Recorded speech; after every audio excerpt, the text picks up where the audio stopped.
Muy bien, vamos con lo anunciado. Estamos con Ángel Delgado, experto en Derecho Constitucional, para una entrevista. ¿Qué tal, don Ángel? Bienvenido. Muy contento, muchas gracias.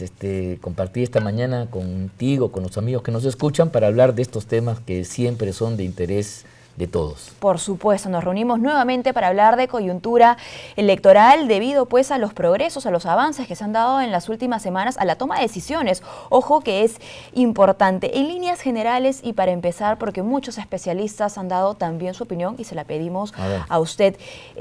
Aquellas modificaciones que se han generado hasta el momento, ¿le parecen a usted parte de una reforma electoral tal cual se contempló en un inicio, integral, sistemática? Mira, pues yo soy de lo que creo de que las cosas no necesariamente avanzan en un fiat luz, en una noche en que todo se construye y tenemos una realidad completamente distinta. Esa es una visión bien intencionada, pero muy romántica y tiene mucho de utopía. Yo creo que las cosas se hacen a veces avanzando poco a poco y no está mal que así sea, porque eso es el dictado de la experiencia. Y en lo que se ha venido haciendo, desde ese punto de vista yo no tengo nada que objetar. Hay unos que siempre hacen la crítica, pero le falta a todos le falta todo. Mira, el proceso político y social es siempre inacabado, por definición.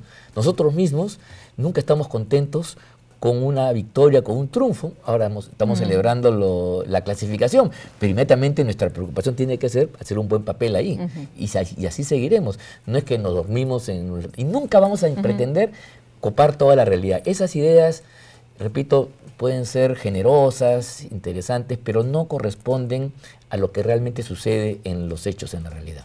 En este avance, poco a poco, como usted ha mencionado, sin duda se han puesto en vitrina temas muy importantes, ¿no? Los puntos calientes, podemos decir, de la reforma electoral, que tienen que ver pues con el financiamiento, con la democracia interna y con los candidatos en sí, ¿no? Por un lado, los requisitos para ser candidato, ¿no? Aquello que los posibilita de ser candidatos y los impedimentos. ¿Qué tal si empezamos con aquello más fresco, ¿no? Lo que pasó hace algunos días nada más, y estamos hablando de la relación y el vínculo entre el candidato, ¿no? y la circunscripción por la cual postula, ¿no? Esta modificación que permite ahora también postular a aquellas personas que no solo hayan vivido en un lugar, sino además nacido en ese lugar. Pero claro, yo creo, hay que preguntarse a los amigos que nos escuchan, ¿qué vínculo te arraiga más a tu tierra que el nacimiento?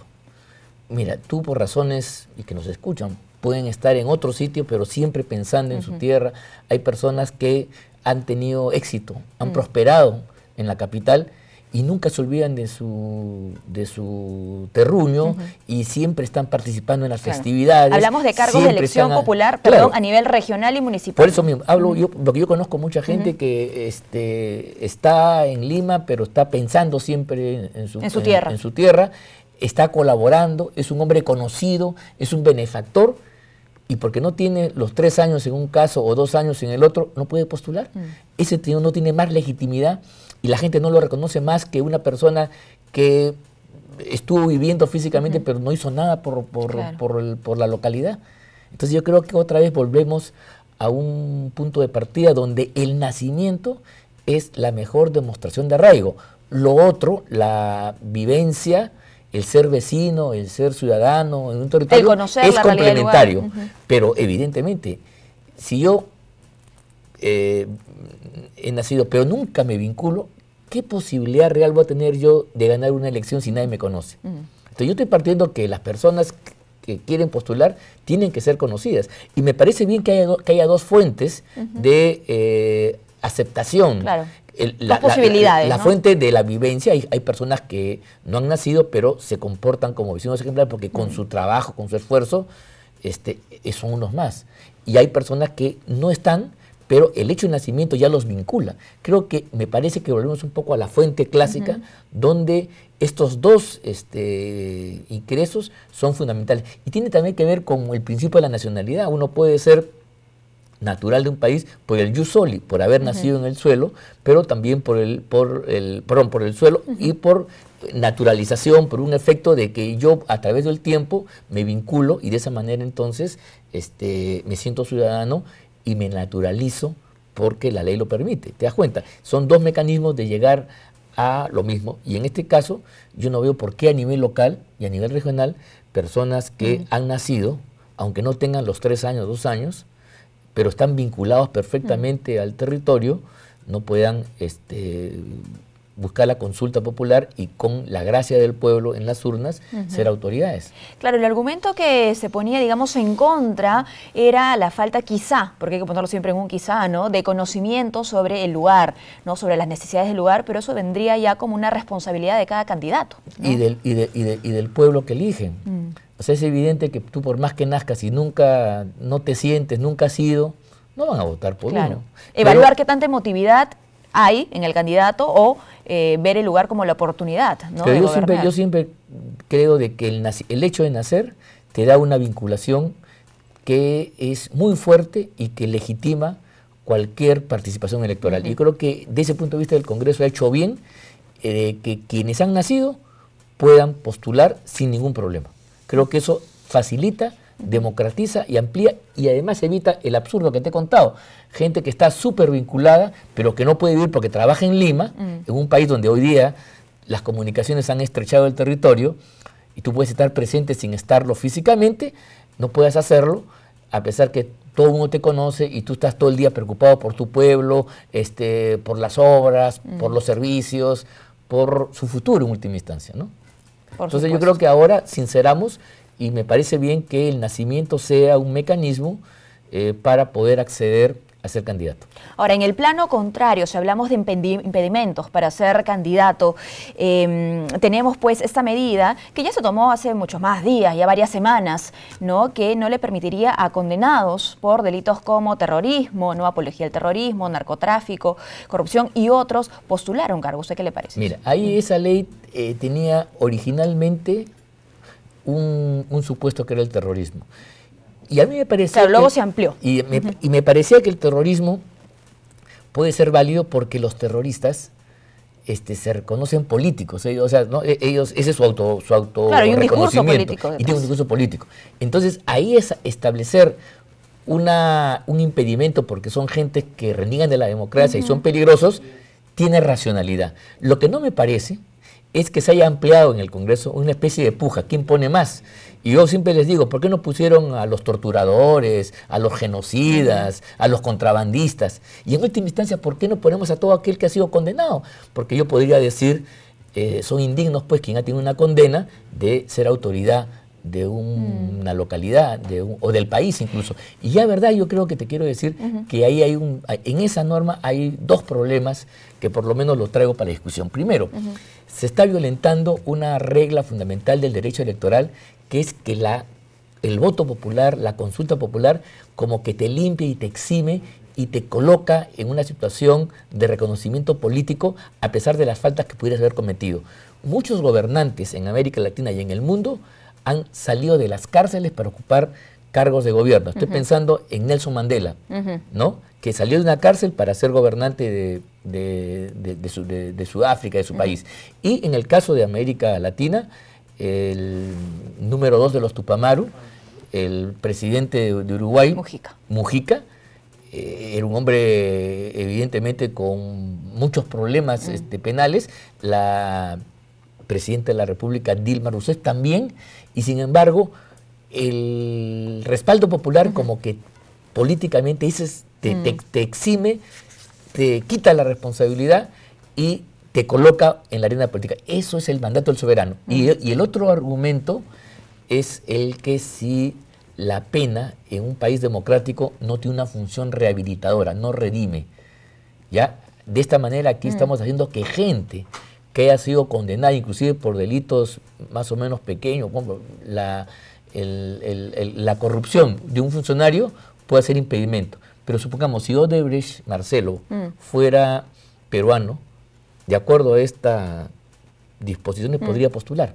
Te das cuenta de la magnitud. En cambio, el funcionario que se vio implicado en un acto de corrupción y le llegó de una manera y tuvo una participación colateral, se vería impedido. Yo soy de aquellos que cree que le corresponde al pueblo decir, en estos casos, cuando ya tú has pagado tu condena. Me parece que hay un plazo hasta de 10 años después de la condena, si tú no estás inhabilitado por la sentencia, yo creo que uno restituye todos sus derechos. Y si la gente te da la confianza, lo hace. Es distinto de aquellos lugares sensibles, por ejemplo, si alguien ha tenido un problema, delito sexual, que vaya a enseñar a niños, que vaya a un pericultorio, como comprenderás, no es muy recomendable. Claro. Es que igual de sensible es que una persona corrupta luego regrese como funcionario público, pero depende, ¿no? Pero es que no debería realmente por el voto popular. No tenemos que confiar un poco en el pueblo. ¿Ah?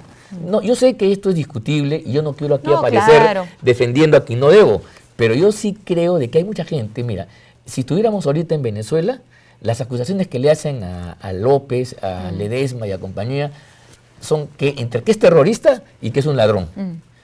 Y sabemos de dónde viene la cosa. Entonces, con esa lógica no podrían participar en política. Y de hecho los han sacado con esas razones. Entonces, mucho cuidado. En política a uno le imputan muchas cosas que no son o las exageran. Y por eso es siempre que la última palabra en democracia la tiene que tener el pueblo. Y es necesario, ¿no? El análisis que hace igual ponernos en los dos lados. En los dos lados. ¿No? Efectivamente, yo no niego la buena voluntad del Congreso, quienes han hecho la ley, pero creo que tiene este defecto. Yo me hubiera quedado solamente con el tema del terrorismo, porque ahí sí, el terrorista, mira, una persona, lo voy a poner así, que ha tenido un problema de sexual, yo no creo que se va a ocurrir, ¿no? Luego del problema que ha tenido, ¿no? Postularla. O sea, es complicado pensar, imaginar. Bueno, puede ser, yo sé, pero quien ha tenido delitos por subversivo y todo lo demás, eso sí, porque está en su cadena, en su ritmo. Entonces, ahí puedes poner el coto para evitar de que gente que no debe y que participe en política pueda acceder. Pero ampliarlo esto así en forma indiscriminada, creo que desconoce este principio constitucional en un Estado de Derecho, que la pena tiene efectos rehabilitadores. Y por otro lado, desconoce también que la voz del pueblo en democracia tiene esa varita mágica para poder transformar, lo voy a decir en una metáfora, el agua en vino. Bueno, y siguiendo con otros puntos que son parte de la agenda, ¿no?, de reforma electoral, por así decirlo, está sin duda el financiamiento, ¿no? Lo dije al inicio, el punto caliente de lo que se busca, ¿no?, para tener mejores candidatos, agrupaciones políticas más fuertes, ¿no? Una de las últimas medidas que se aprobó es que el reporte financiero se entregaría a OMPE al final, ¿no?, de la campaña. ¿Eso sé qué le parece? Sí, yo creo que todo aquello que apuesta a la transparencia, a que se acrediten los ingresos, se justifiquen los gastos, me parece necesario, pero debe hacerse siempre en el marco de lo que se le pide a las instituciones de la sociedad civil.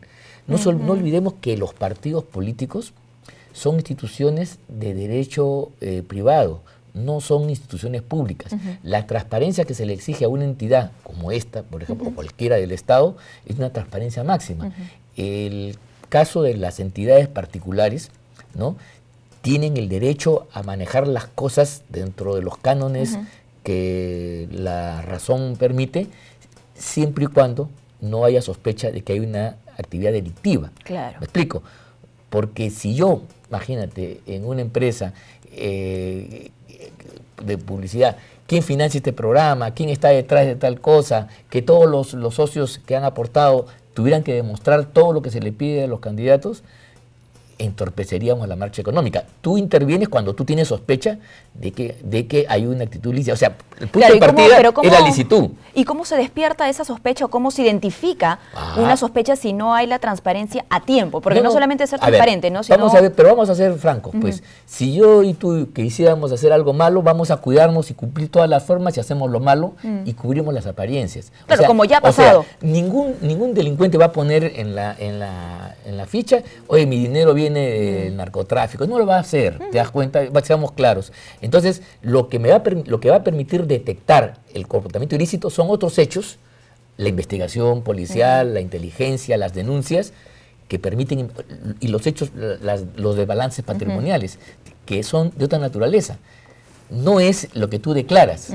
Lo que yo quiero decir que en el caso de las instituciones de la sociedad civil, ellas están permitidas hacer todo aquello que la ley no prohíbe. O sea, las leyes no tienen por qué autorizarle sus actuaciones. Nosotros, esa es la libertad que tenemos los ciudadanos en el Estado de Derecho, que a veces no se comprende. En el ámbito público, ninguna autoridad puede hacer aquello que no está establecido previamente en la ley. En el ámbito del derecho privado, de las instituciones del derecho civil, uno puede hacer todo aquello que no esté impedido que no afecta al orden público, claro, y la norma, que no afecta los derechos. Es la norma, ¿no? Y la norma se respeta. Sin embargo, claro, también hay una apuesta por el voto informado, ¿no? Porque el elector conozca no solo las propuestas de su candidato durante una campaña, sino también cómo esa campaña es costeada, ¿no? Lilian Kanashiro, que nos visitaba ya hace varias semanas, especialista en campañas electorales, decía eso, ¿no? El elector no solamente tiene que ver al candidato, tiene que ver cómo gasta el dinero que usa en campaña y de dónde viene ese dinero, y eso es durante la campaña y no a posteriori. Hay otro problema. Si nosotros queremos hacer que el dinero no juegue un papel determinante en la campaña, tenemos que pasar a otra lógica, que es la del financiamiento público en las campañas. Hay gente que no le gusta. Quizá, ¿no? Por lo menos yo diría como que todo el financiamiento de los medios de comunicación, de prensa, que según los expertos dicen que ocupa el 85% de lo que se gasta en una campaña, si eso fuera asumido por el Estado, yo creo que reduciríamos significativamente la posibilidad que sea el que tiene más dinero tenga más ventaja en la campaña electoral. Bueno, y ahora hay proyectos de ley que incluso quieren sacar la publicidad estatal de los medios privados, ¿no? Bueno, eso es distinto a lo que estamos aquí hablando. Yo creo que ese proyecto, ya bien que lo señalas, sí, creo que es un proyecto que no necesariamente afecta a la libertad de expresión y sí más bien lleva a pensar si el Estado debe apoyar a un sector, en este caso los medios de comunicación, para que puedan tener viabilidad y desarrollo. Claro. Entonces estamos ante un tema de si es válido que el Estado financie actividades de la sociedad, porque tienen un alto riesgo. No es tanto un problema de derecho de libertad de expresión. Claro. Ojo, que la relación la hago por la importancia de un mensaje, ¿no? Cuando un mensaje es realmente importante y tiene que ser comunicado no solo en un medio, sino en más medios. Puede ser en una campaña electoral, ¿no? O puede ser por alguna campaña propia del Estado. Pero ¿no? cuando el Estado actúa, todos los medios recogen ese hecho porque es noticia y vende. Y en segundo lugar, una cosa es informar cosas y otra cosa es campañas motivacionales que ya tienen que tienen otro sesgo y que se puede pensar de que ahí se está haciendo presentaciones para ganar aplausos y entonces con el dinero público se hace se consigue ventajas privadas. Mira tú, hace poco se aprobó una ley de dádivas que dice más o menos que si tú financias, te sacan del sector. ¿Por qué con plata nuestra un gobierno, un municipio cualquiera puede tener a los medios para que hablen bien de él y entonces distorsionar lo que sucede realmente en la realidad? Bueno, don Ángel, muchísimas gracias por su visita, por supuesto, conversar de coyuntura electoral. No solo es importante, es necesario en este contexto. Hacemos una pausa y retornamos con mucho más.